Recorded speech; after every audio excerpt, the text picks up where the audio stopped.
जंगल के किनारे स्थित एक चारागाह में 3 गायें रहती थी। तीनों भिन्न भिन्न रंगों की थी, एक काली, एक सफेद और एक भूरी। उनमें गाढ़ी मित्रता थी। तीनों दिन भर साथ रहती, साथ ही चारागाह में घास चरती और रात में एक दूसरे के पास ही सोती थीं। एक दिन भूरे रंग का एक सिंह जंगल से भटकते हुए उस चारागाह के पास से गुजरा। वहां उसकी दृष्टि उन 3 गायों पर पड़ी।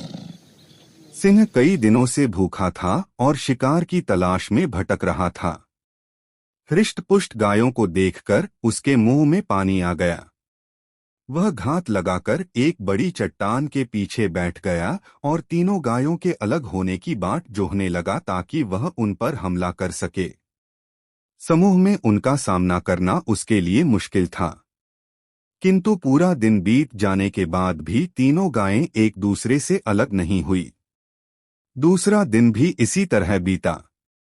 3 दिन तक सिंह प्रतीक्षा करता रहा, किंतु ऐसा अवसर आया ही नहीं जब तीनों गायें साथ न हो। आखिरकार सिंह के धैर्य ने जवाब दे दिया। अब वह ऐसा उपाय सोचने लगा जिससे तीनों गायों में अलगाव हो जाए। उपाय दिमाग में आते ही वह गायों के पास गया और उनका अभिवादन करते हुए बोला, नमस्कार मित्रों, आप लोग कैसे हैं? मैं यहाँ से गुजर रहा था, आप लोगों को देखा तो सोचा मिल लूं। काली और सफेद गाय ने सिंह के अभिवादन का कोई उत्तर नहीं दिया, क्योंकि वे उसकी प्रकृति जानते थे। किंतु भूरी गाय ने सिंह का अभिवादन स्वीकार करते हुए प्रसन्नता पूर्वक उत्तर दिया, मित्र, तुमसे मिलकर बहुत खुशी हुई। काली और सफेद गायों को भूरी गाय का सिंह से बात करना अच्छा नहीं लगा। वे जानती थी कि सिंह विश्वासयोग्य नहीं है। सिंह शिकार के लिए ही अन्य जानवरों की खोज में रहता है, न कि मित्रता के लिए। दिन गुजरने लगे। भूरी गाय का सिंह के प्रति सौहार्द बढ़ने लगा। काली और सफेद गायों के समझाने के बावजूद भूरी गाय ने सिंह से मित्रता कायम रही। एक दिन सिंह भूरी गाय के पास आकर बोला, तुम तो देख रही हो कि हमारे शरीर का रंग गाढ़ा है और सफेद गाय का हल्का हल्का रंग गाढ़े रंग से भिन्न होता है। अच्छा होगा कि मैं सफेद गाय को मरकर खा जाऊं। इस तरह हम सब में कोई अंतर नहीं रहेगा और हम अच्छे से साथ में रह पाएंगे।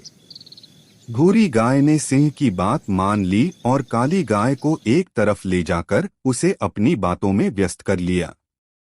इधर सफेद गाय को अकेली पाकर सिंह उसे मारकर खा गया।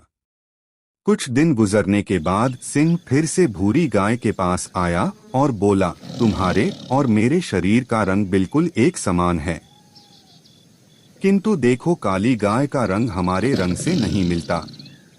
इसलिए मैं ऐसा करता हूँ कि काली गाय को मारकर खा लेता हूँ।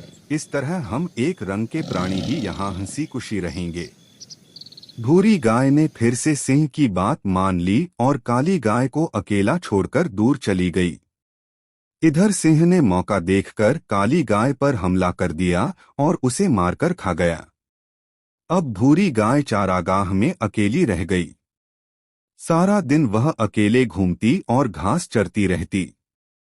वह बहुत प्रसन्न थी। उसे ऐसा लगने लगा था कि वह एकलौती ऐसी प्राणी है जिसका रंग सिंह के रंग के समान है। वह स्वयं को सिंह के समकक्ष समझने लगी। कुछ दिन बीतने के बाद सिंह को फिर से भूख लगाई। वह भूरी गाय के सामने आया और जोर से दहाड़ा। सिंह का ये रूप देखकर भूरी गाय डर गई। सिंह उससे बोला, आज तुम्हारी बारी है, आज मैं तुम्हें मारकर खा जाऊंगा। भूरी गाय डर से थर थर कांपने लगी और बोली, किंतु मैं तो तुम्हारी मित्र हूं। तुमने मुझसे जैसा कहा मैंने वैसा ही किया। तुम मुझे कैसे खा सकते हो? सिंह ने फिर से दहाड़ लगाई और बोला, मूर्ख गाय, मेरा कोई मित्र नहीं है। ऐसा कैसे हो सकता है कि मैं सिंह होकर एक गाय से मित्रता करूंगा? भूरी गाय सिंह के सामने गिड़गिड़ाते रही, किंतु सिंह ने उसकी एक न सुनी और उसे मारकर खा गया। फ्रेंड, हमें इस कहानी से सीख मिलती है। एकता में बल है। कोई भी समूह एकता के बिना आसानी से बिखर जाता है और नष्ट हो जाता है।